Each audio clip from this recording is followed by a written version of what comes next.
Two of the last three games now you've had 20-point leads, and those have kind of 20-point lead in the second. Yeah, second half. I didn't even know that. One, yeah. And twice in 3 games. Is that?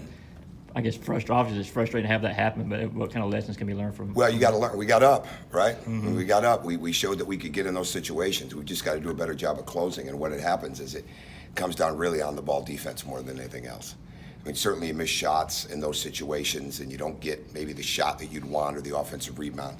Not as much the other day. Even when we came back, we missed a couple layups and an open three, and we didn't get shots to go down on that run that they were on. But really, it comes down to defense. And that's where we've got to get better. We've got to guard the ball, whether it's a switching situation, man zone, whatever it is. We've got to do a much better job of guarding the ball and keeping it out of the paint the way that it's getting in there. You called a timeout with about, I think, 9.5 minutes left. Looked like you were trying to break up their run. When a team gets shooting like that, what can you really do as a coach? Well, we just have to do a better job defensively. I mean, I think I called a couple of timeouts in the run, and we just never got up and guarded, and we made some mistakes when we went to the zone. Right, we just were not. You got to have a defensive intent, right? Like it's the hands up, it's the feet down. I mean, basically, like you're not sticking your feet in the ground and planting them because now you're really in trouble. But it's almost like a mindset, like we're going to get this stop, especially when they're trying to play one-on-one the way that they were, and we just gave them way too much comfort.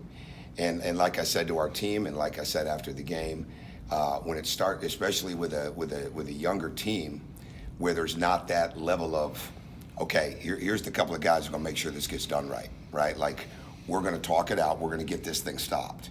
And the team just got quiet. I mean, and that's the frustrating part. I mean, because it can't get like that, right? People are going to make plays. They're going to make runs.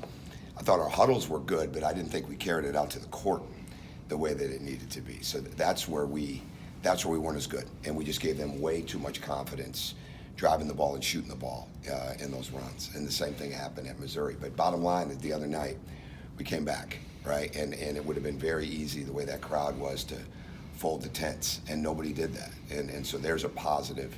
Didn't turn into a win, but that's a positive to build on with this group because we made plays. We just didn't make enough of them go in the basket at the end. And it was a 1-possession, 2-possession game there for a while for us.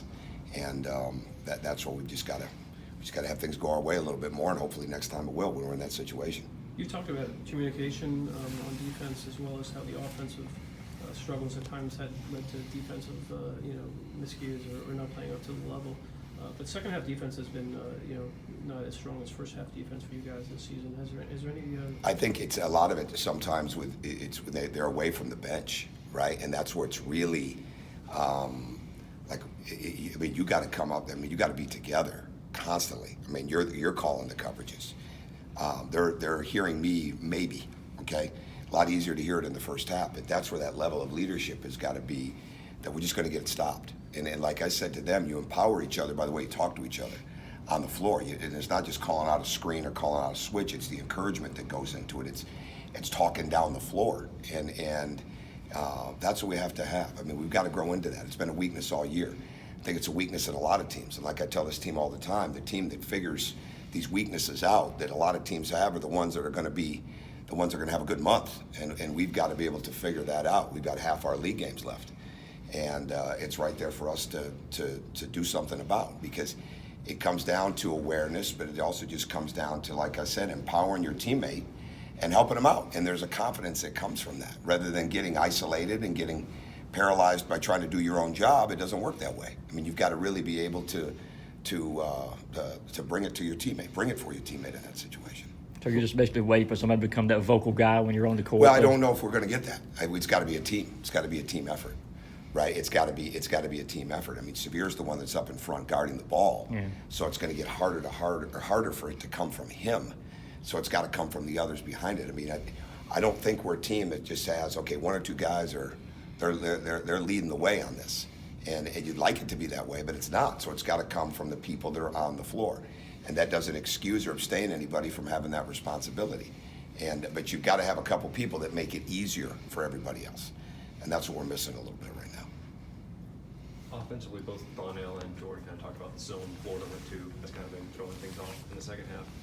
What is it that has kept this team from maybe, when teams go to zone in the second half, maybe keeping the offense from going as well as it was in the first half? Well, I don't. It was in that one. I mean, they went 1-3-1. We got a dunk right away. They went to the 3-2, and what we wanted to do was play through the middle, and we eventually got severe into the middle of the floor. And what happened is we made some mistakes cutting.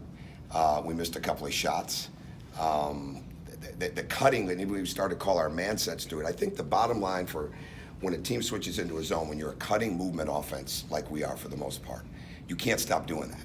Right, so the calls in a lot of situations are, okay, we're going to run more of our man stuff. We're going to run more of our chin action, things like that. You got to keep cutting. You can't let the zone stop you from doing that. If it's a screening offense, set the screen. But in most situations, there's going to be screens and cuts. And I think that's what hurt us a little bit. I mean, it's an area that you start with getting the ball in the middle, let's attack, or you start with a ball screen, let's attack from there. And again, it's not about standing and waiting for the ball. It's continuing to cut, move the defense, because it's the same guys that were just guarding you man to man. They're just standing in one spot, which should free up even more of an opportunity for those cuts. But our best passer was in the middle of the floor because we thought he could operate from that area better. And in turn, we didn't get the cuts that we needed to have.